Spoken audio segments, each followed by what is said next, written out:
So let's use the Angrist Pischke textbook 2015 Mastering Metrics as a kind of introduction to the RDD, Regression Discontinuity Design, RDD.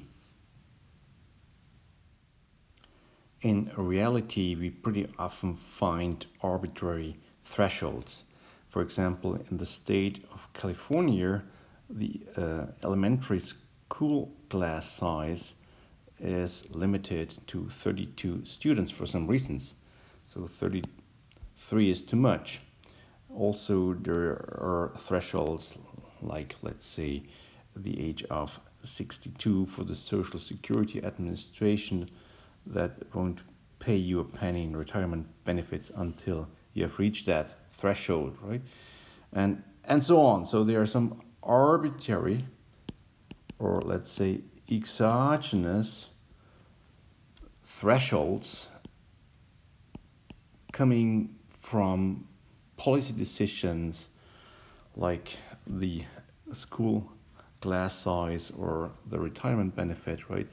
So exogenous policy-driven thresholds that could be exploited by researchers, and such arbitrary thresholds provide an interesting identifying strategy for the identification of causal effects, and that's the core of the RDD design. If there is something like a independent exogenous threshold, then you might use RDD as a strategy to identify causal effects.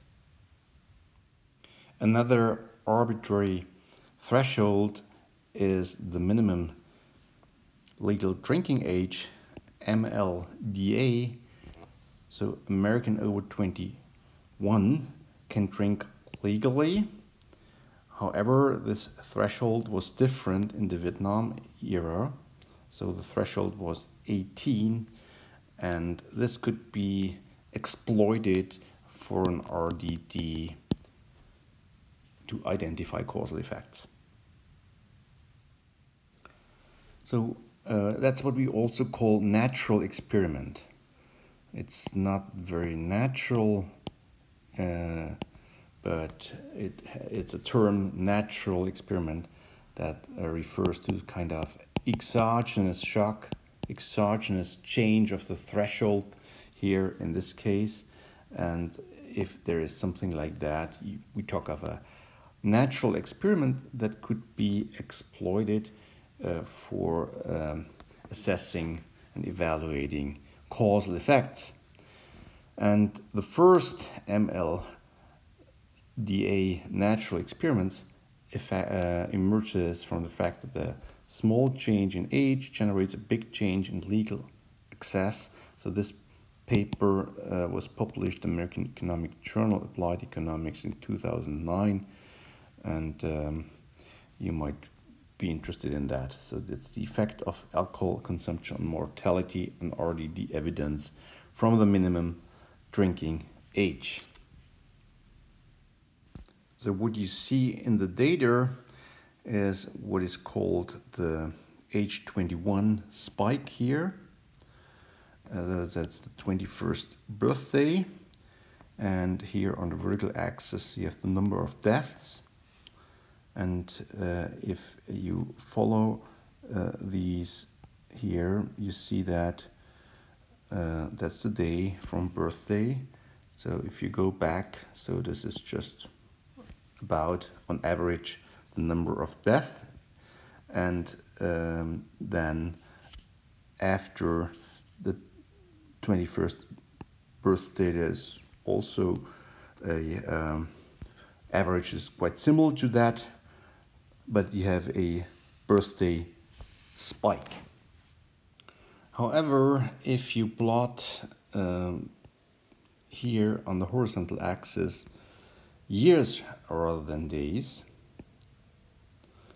and still death rates from all causes here on the vertical axis, you see that the level, so the average here, of death rates before 21 is about 95, and the average after 21 is higher, 100 and less. So you see here there's a kind of change in the mean, in the average death rates before and after 21. And that's what we call a sharp RD estimate here on MLDA mortality rates. So once you have such a sharp distinction, or could also say once you see such a jump in the means, this is the basis for applying RDD as your evaluation strategy. Some wording. So the age of 21, that's the cutoff point. So once you have such a cutoff point, such a jump in the trend lines, once you observe that, that could be the basis of an RD design.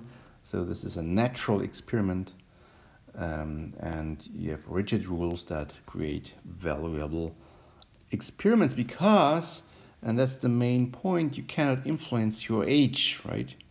So your age cannot be influenced. And the age is what we call the assignment variable or the running variable. So that's the age is the assignment variable or the running variable. And if you are above 21, so starting with your birthday, if you're above 21, you are assigned to a group that has access, legal access to alcohol. However, if you are only one day below the threshold, then you don't have access to alcohol. So once again, there's a running variable. Also, you find assignment variable in the literature. And here, in this case, the running variable is age. And there is a cutoff point. In this case, it's 21 years. And you have access to the program, in inverted commas, in this case, the program, the treatment is that you're allowed to drink. So this is, at the end, a dummy variable, right? That's a dummy variable. And the dummy variable is 1 in case age is above 21, including 21. And the dummy variable is set to 0 in case the running variable A, the age, is below 21. So now it looks a little bit pretty similar to an RCT. So you are assigned now, in other words, you're assigned to the program group or a treatment group in case you are above 21, including 21, and you are randomly assigned to the control group once your age is below 21. You see that? That's pretty close to an RCT because 21 is arbitrary. And if you change 21 as the running variable, then you are arbitrarily, randomly assigned either to the program group or the control group, just depending on what exactly is your age at the moment. That's now the similarity to the RCT. So the identification does not go via the coin flip, right? Or a computer assigns you to a program group or to a control group. The main difference here is that you are randomly assigned either to the treatment group or the control group, dependent on a certain value, a cutoff point of the running variable. That's the main difference between the RCT and the RDD. But as you get a feeling, this is random, right? So it's a random assignment to the program or the control group. So once you got that, you could follow me that you are able then, if this identification is correct, as I just described it, then you can measure the causal effect of legal access to alcohol on death rates, right? So the causal effect of the treatment, and the treatment is legal access to alcohol, and the outcome is the death rate. So at the end of the day, a simple RDD analysis estimating the causal effects, you could use an OLS regression with a dummy variable on the right-hand side, and you might interpret the regression coefficient. Here it's rho, let's say that's beta 1 hat, which is in this case 7.7, as a causal effect of that treatment on mortality rates. So is this an enormous increase? Well, 7.7, and the base is 95, so that's the mean outcome before the intervention. So this yields a 8.1% increase due to the legal drinking age. So that's a lot, You might now ask, why do we call this design regression discontinuity design? Well, we use a regression, and the discontinuity is just this jump here, right? If this is here the running variable x, we should see a jump. We should see a discontinuity in the data visually. Here the outcome is on the vertical axis, the running variable is on the horizontal axis, and we should see such a discontinuity in the data. And if we mix it up with some other discontinuities in a nonlinear case, right? So we couldn't use the linear regression, and we have to be careful that we do not mix up a discontinuity with something that looks like a discontinuity. And here we have an example in panel C. So once again, the running variable is here on the horizontal axis, the outcome on the vertical axis. And this looks at first glance a little bit like a discontinuity, but if you look closer, right, so there is no discontinuity. It's just a non-linearity mistaken for a discontinuity.